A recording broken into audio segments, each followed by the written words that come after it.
우리 정부가 한일 군사정보보호협정 지소미아를 연장하지 않기로 전격 결정했습니다. 과거사 문제가 경제 갈등에 이어서 안보 문제로까지 확산되면서 한일 관계가 최악으로 치닫고 있습니다. 이에 따른 파장과 전망 그리고 우리 정부 대응까지 오수영 기자와 함께 짚어보겠습니다. 오 기자, 네. 당초 조건부로 지소미아를 연장할 것이다 이런 전망이 우세했는데 예상을 깨는 결과가 나왔어요. 그렇습니다. 우리 정부는 어제 저녁 지소미아를 종료하기로 전격 결정해서 발표했습니다.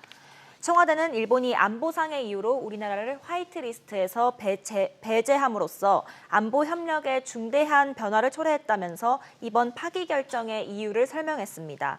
지난 2016년 맺은 지소미아는 1945년 광복 이후에 한일 양국 간에 맺은 첫 번째 군사협정이었는데요.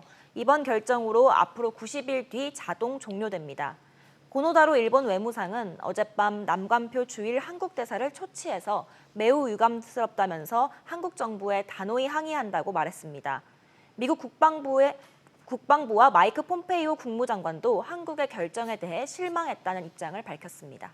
과거사 문제가 경제 문제에 이어서 안보 문제로까지 확대되는 모습인데 그럼 앞으로 어떻게 되는 겁니까?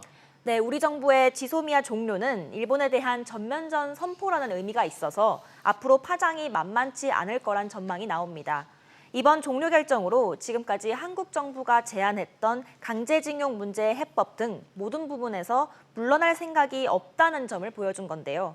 오는 28일 일본 정부가 화이트리스트 배제 시행을 두고 어떤 조치를 취하느냐에 따라 지소미아의 종료를 어떻게 받아들이고 있는지에 대한 입장을 알 수 있을 것으로 보입니다.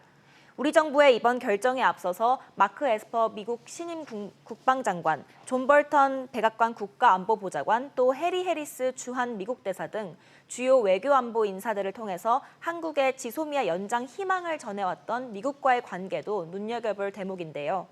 일본의 수출 규제에 이어 이번 지소미아 파기 결정이 나오면서 한미일 안보 협력 체제가 흔들리게 됐습니다.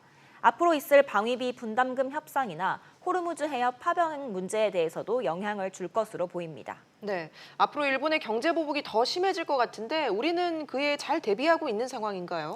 네, 우리 정부가 지금 소재 부품 국산화와 자립화를 추진하고 있지만 한국은행은 어제 국회 현안 보고 자료에서 신규 소재 테스트와 실제 공정 전환 과정에 최소 수개월이 걸리기 때문에 생산 물량이 축소될 수 있다면서 이는 관련 설비 투자 지연 또는 취소로 이어질 가능성이 있다고 밝혔습니다.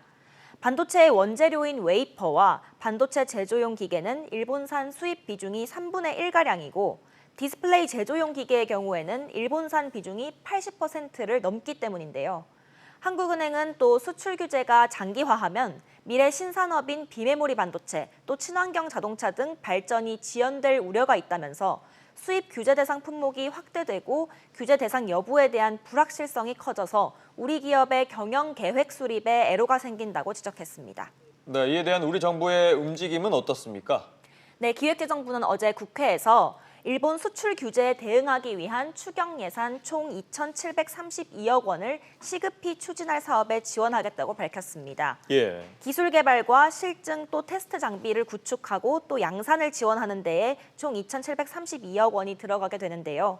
정부는 이와 관련해 지난 6일 자금 배정을 완료했는데 앞으로 매주 집행 상황을 모니터링하고 매달 재정관리 점검회의를 열어서 예산의 조기 집행을 관리할 방침입니다. 알겠습니다. 오 기자 얘기 잘 들었습니다.